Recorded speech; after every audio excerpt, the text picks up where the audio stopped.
Today on Beyond Stillness, Stories After Stroke, we offer another community special highlighting University of Pittsburgh's Community Aphasia Center support group that meets monthly to promote social engagement and supportive communication.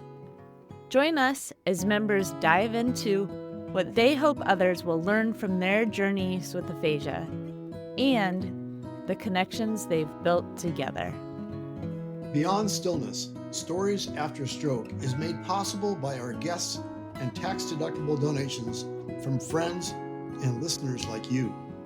Join us in empowering stroke survivors with stories of wisdom, purpose, connection, and hope at www.beyondstillness.org. Hello and welcome to Beyond Stillness, Stories After Stroke. Stroke offers a powerful, life-changing shift in perspective. Each colorful memory creates a parable for life's greater teachings, a compass for journeys ahead, and inspired wisdom for unique growth. Beyond Stillness offers a moment of pause for storytelling and reflection. Ultimately, we create a welcoming environment that reveres the moment beyond stroke's paralysis. Still moments unite humanity and divinity. I'm your host, Molly Bucola.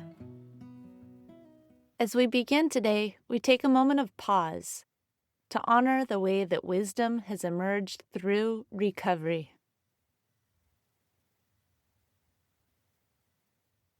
And we give thanks.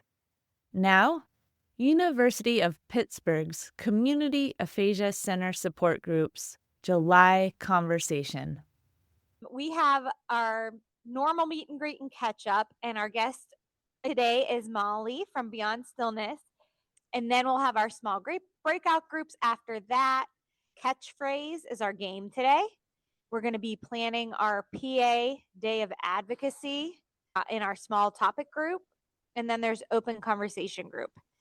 And to circle back to Molly, so Molly is a stroke survivor herself, and she is the founder and director of Beyond Stillness. So we did one recording with her last month, and that podcast was published, and it was pretty awesome, I thought.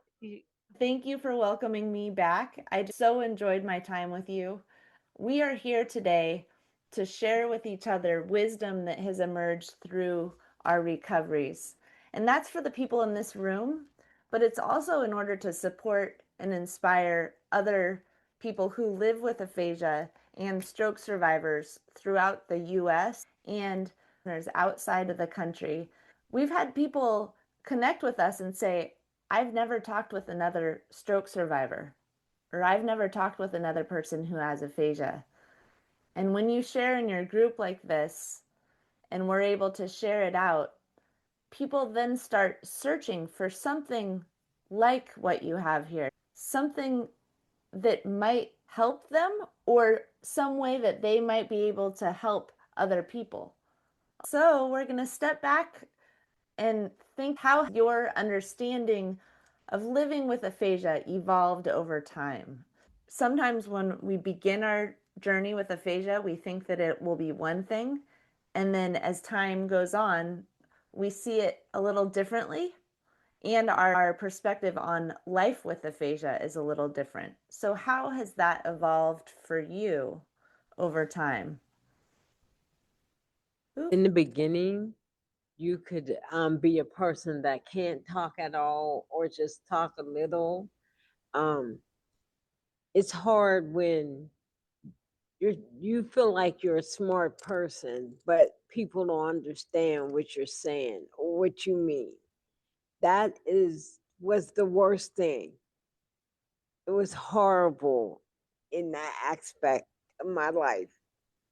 Like it felt like I had to repeat everything you said. And when you get frustrated from it, it makes you shut down. That's why a lot of people that have strokes and don't know they have aphasia, they shut down. So I'm not that person. So I fought through it. And I think living with aphasia. Now, with this help of this group, with the help of Chrisa, because she was my speech therapist in the beginning, and the techniques that she taught me, because small stories do help. And I got so much better. Even though sometimes when I'm frustrated, I regress back to when I first had the stroke. And if I'm frustrated about something, I sound like that, which is disturbing. But I know it'll get better because I'm only going to be frustrated for a little while. So I know it'll go away and get better. So I learned a lot from this group, and I learned a lot from Chrisa. That's why I'm here today, because of what I've learned.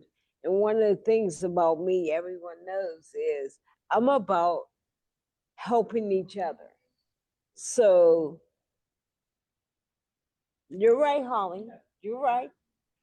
I'm the type of person that if I learn something, I'm going to tell my neighbor about it, or my friend about it, or someone else that I see is struggling, because I don't want others to struggle like I did in the beginning, especially when there's hope out there. There's research, there's programs that will help everybody where they're at. Some people have a great speech, but it's just those little pieces. So I tell everybody about this group. I tell everybody about aphasia. I tell everybody about research, because I want to get better, and I want all of us to get better. It's a funny thing. At stroke camp, they were all saying about the different places you can go get community support from. But there was no representation of us. So of course I was our representation, because I just butted in, because this is a family, and we're here to help each other. And I just want to say, everyone here have great care partners and support. I mean, that's a great thing. Thank you, Tina. When Bridget first got her stroke in March of 22, March 2nd, we were nice to see you, and she did not speak at all. And then she went from there a couple of weeks to the second level rehab hospital and didn't speak at all. And during that time, I just thought, well, that's it. You lose your speech. It's gone. It'll never come back. Until one day around Easter of that year, I was, for some reason, I started singing, "You Are My Sunshine." All of a sudden, she's singing it. I stopped singing, and she sung it perfectly. And that's the first step, I think, that I took, realizing that she would come back. And she's almost perfect today. We have to keep working. But so big difference over 3 years. The heartbreak of thinking speech was gone. Now I have somebody who interrupts me. Anything else? Oh, kid. Yeah. Okay. Okay. This better. It is better. This circle. So talk that it's better. So I think one of the things we talk about a lot in this group, and I talk about a lot with individuals in individual aphasia therapy, is that living life with aphasia means that your speech isn't perfect or your language isn't perfect. But that doesn't mean you don't communicate or you don't participate, right? Yeah. And I think a lot of people, like Tina highlighted, give up because it's not the same. But that's one thing I've really tried to highlight with clients, and I think we talk about and hear a lot, is that just because it's different doesn't mean you can't, right? You can, with support, with other people, a different way than it looked before, but that's okay. And coming to accept that and live with that and use that focus versus the focus on before. You just don't talk, but it's there. It's there. Yeah. Mhm. It's a very important point. You're Yeah. still you, right? Yeah. And so getting that information and your voice out however you can is the target, not perfection. No, I will say one thing you've all done that helps me learn is the Facebook page. My sister's done a great job showing me the resources, and the resources you've all put together have been terrific in helping me learn more. It's true. Searching for and finding resources out there. You talked about that. Tina talked about that. Once we realize that there are resources out there, there are groups like these, it can jumpstart our sense of hope, right? And finding new ways to communicate. Thank you for sharing that. What do you want others to learn from your experience? What do you hope other people learn from your experience? If you think about your lifetime and you want to show other people something, what do you hope they can learn from you? I think Chrisa does a good job in doing the spotlights that we do once a month. I did something on my sales, what I did for a living. We've done some other, the baking and all the other events that we've done I bet you we've had 6 or 7 at least in the last year or so.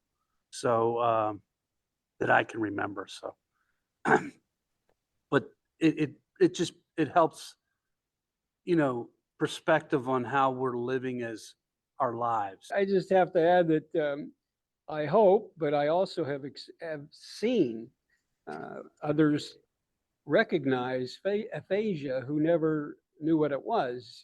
Like somebody said recently, I think it was Sarah before the meeting, that everybody she talked to at the city council, the first thing they asked was, "What's aphasia?" No. So people are learning. People are learning. It's getting out there, and on a personal level, when we may have made it out to the movie ourselves in a couple of restaurants, the people helping us, they picked it up really quickly. They had no idea what I was talking about with aphasia, but we let them know, and they were that we need a little patience, and these waitresses and folks at the movie and other places, they picked it up. They picked it up really quickly, and it was wonderful. So I hope that keeps growing. Yeah, sharing about one's experience and raising awareness. Yeah, thank you. I think one of the things that is with this group and other people together is to grow in how to do things. Sometimes they might be a technique that somebody used, and it's helpful, and said, "Oh yeah, that's good. Hey, I can do that." So we can share a lot of that too, and I think that's really what's good over here. Yeah, sharing each other's experiences, sharing resources, sharing daily activities. I got one. My friend who lives in Pittsburgh saw the Aphasia group. Asked me who wanted it. Sure. Like she printed it out, gave it to me. Here you go. Thank you. I really needed this. You know what I'm talking about now, right? She says, yes, understandable. She printed for me. She printed it for you? Yeah. Oh, what a gift. It was really good. So that's good. It's like she wrapped this whole group up in a little gift box with a bow and gave it to you. Exactly. Exactly. She understands what I'm doing now.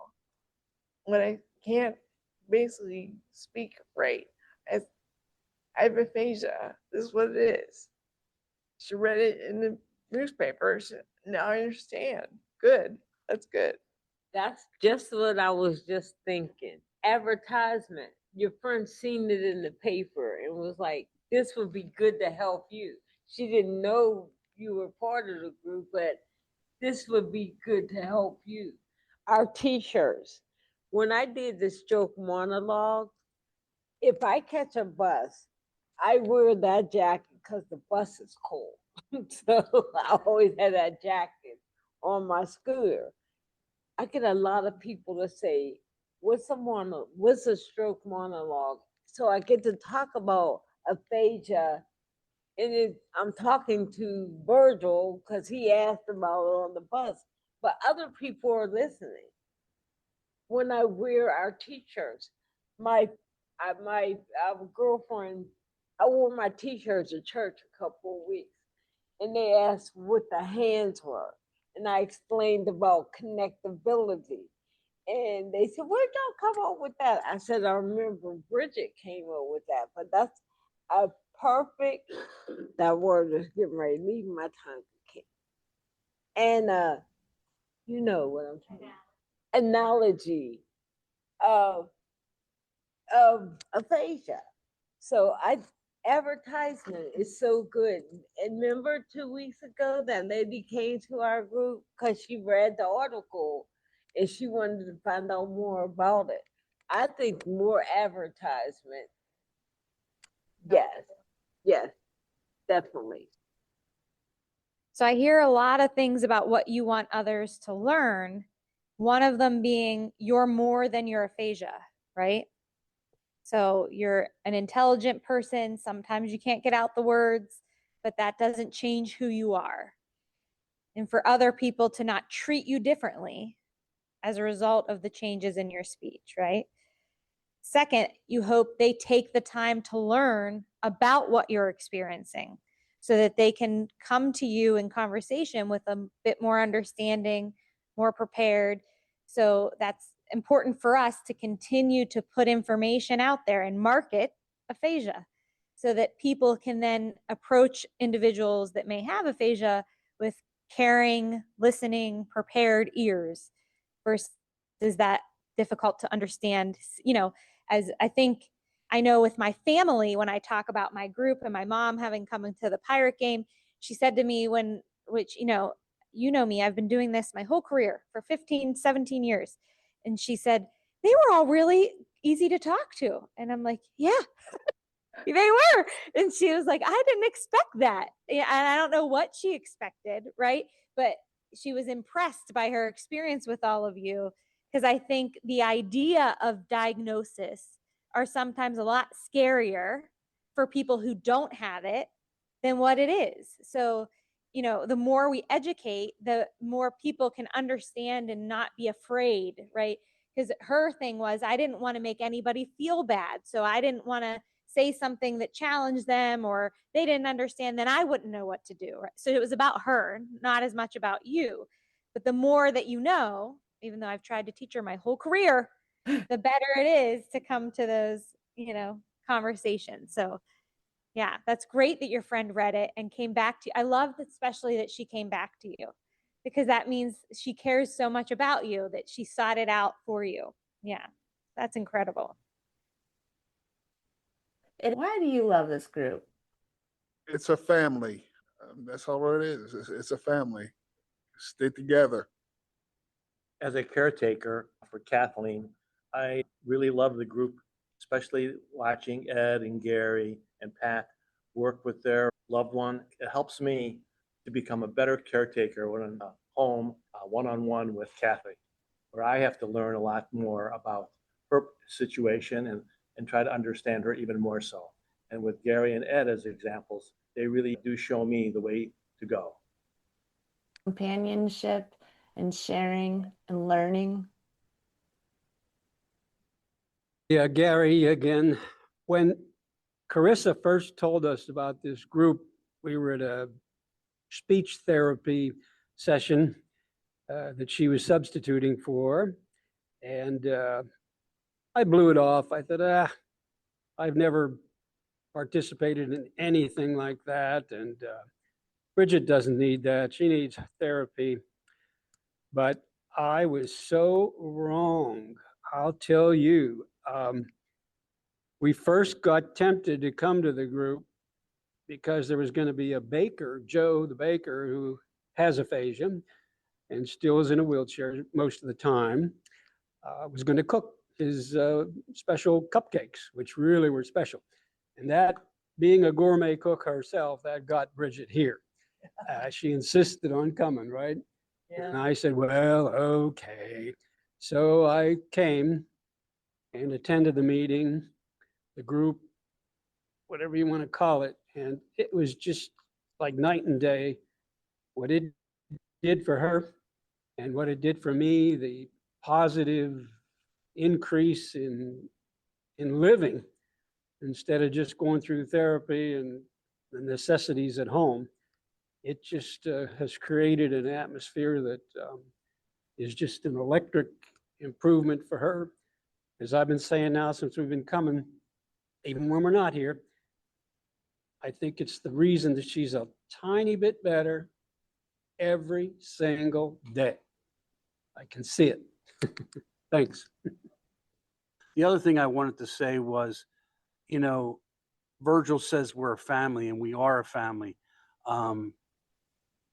We had I know there's quite a few people in this group that have seen Mike's daughter, who is a published, we went to her opening and all that. So we got to meet there. So that was a neat little thing. Been to birthday parties and stuff like that. So outside the group. So it has become more and more of a family type thing. Thank you for sharing. It's so interesting to hear how each and every one of you found this space and what the story is behind that. So thank you for sharing that. Maybe the intention wasn't to be here for a long time, but you found something special. So I was at physical therapy this week, and I looked up on the board, and there was a picture of the group in a, I guess it's the waiting room for physical therapy and speech therapy. And I took a picture of it. It was a black and white, but it was great. I was grateful to see that it was being pushed by that operation. And that's one thing that I believe that, it's a good thing that we're together. I'm an AHN person, but I get along with everybody here, sometimes. Yeah, just coming across a flyer or hearing from a person, or maybe we like baking, right? The little instances that just happen to happen for us to find each other. It's just such a gift. I love that. Thank you for sharing. One of the things you said that was important was it may took a while for you to come, but once you get here, you stay. And that's how I done it. I came here and found a family and I stayed. Now the family was much smaller, like my family is now, because it was only 3 guys and 2 ladies when I first started.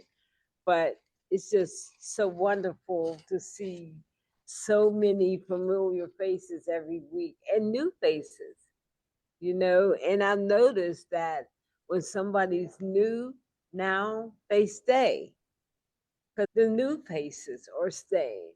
So yeah, I think it's great. It's a great place. It's a growing group. Yeah.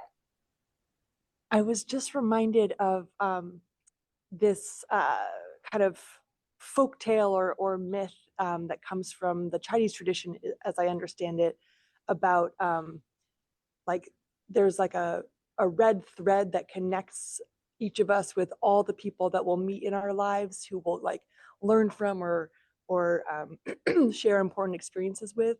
And that came to mind as I was thinking about the people in this room that I mean, I feel really honored to be here with you all. It's kind of a visitor, an outsider, but I felt so welcome, and I've learned a lot from everybody here. And I've also observed the wisdom that's shared and the community that's built. And it just feels like people have all found their way to this space to share and learn from one another. And I really appreciate being so welcomed into this space. Thank you, Lucy. Me too. I feel honored to be here. This is Michael. Here's what I think. I like everybody. I just do. I mean, it's every time we're here, we're so happy. We're glad you're here all the time, and the other time too. And not just like a friend or somebody's going to be here at the meeting too.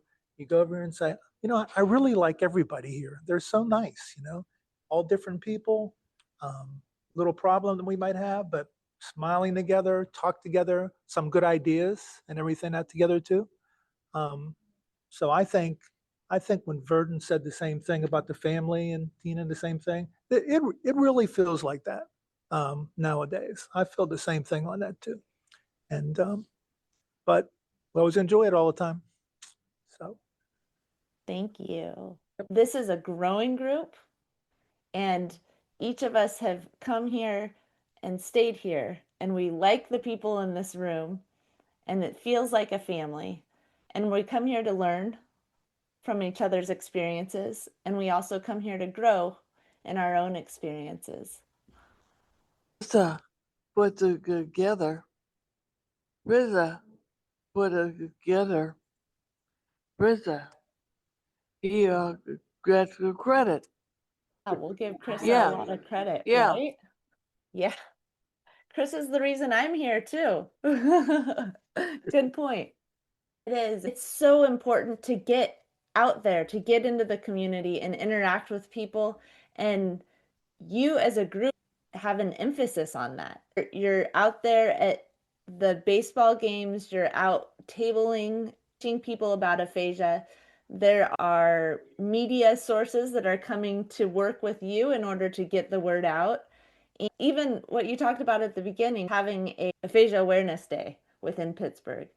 These are things that need to happen all over the country. It's like we need to clone your group, each of you as individuals and your group, and get you out all over the country, all over the world. I mean, what you're doing there is so important for people who live with aphasia, but also the rest of us. Like, there's so much that we need to learn in order to raise everyone's voices. Each of you have incredible experiences. You have knowledge that is so necessary within our communities, and it's important that we all work together, right? And so I'm grateful for each of you. I'm grateful for your group. I'm grateful for the way that you've shared together and shared with me and shared with our community. And man, I admire you so much. So thank you. Every month. Every month. Every month. We're going to try to make it happen. All right. I'm in. All right, let's do it. All right. We'll do a special feature, right? Keeping Molly busy. Keeping you busy. You're the ones sharing. I love it. Yeah. It's great to see you again. Well, thank you so much, Molly. Our time with you is clearly so special to us, and we appreciate you being so caring and open and guiding us through these conversations with such skill. So thank you very much. We want to do this every month. Virgil requested this every month. See you, Molly. Have a great day. Storytelling empowers us to share our experiences in a way that invites others to reflect on their own.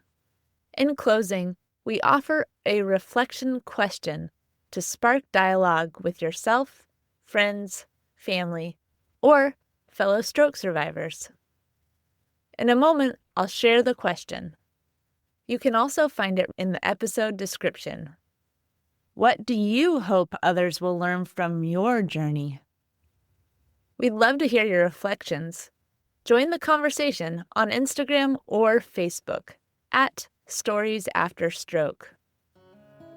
Beyond Stillness, Stories After Stroke is made possible by our guests and tax-deductible donations from friends and listeners like you. Join us in empowering stroke survivors with stories of wisdom, purpose, connection, and hope at www.beyondstillness.org. Another way to support is to like, share, or subscribe to our weekly show. Thank you for listening to another community special, highlighting reflections from University of Pittsburgh's Community Aphasia Center Support Group. Each colorful memory creates a parable for life's greater teachings, a compass for journeys ahead, and inspired wisdom for unique growth.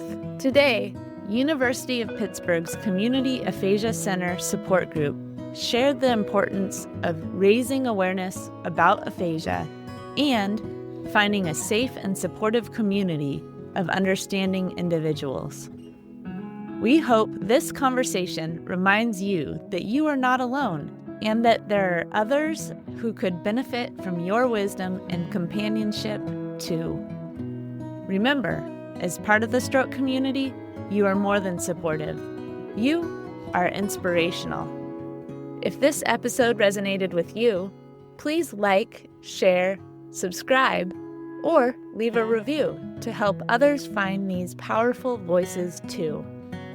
To support more stroke survivors in articulating and sharing their journeys, please consider donating to Beyond Stillness, Stories After Stroke. Together, we amplify diverse stories of wisdom, purpose, connection, and hope.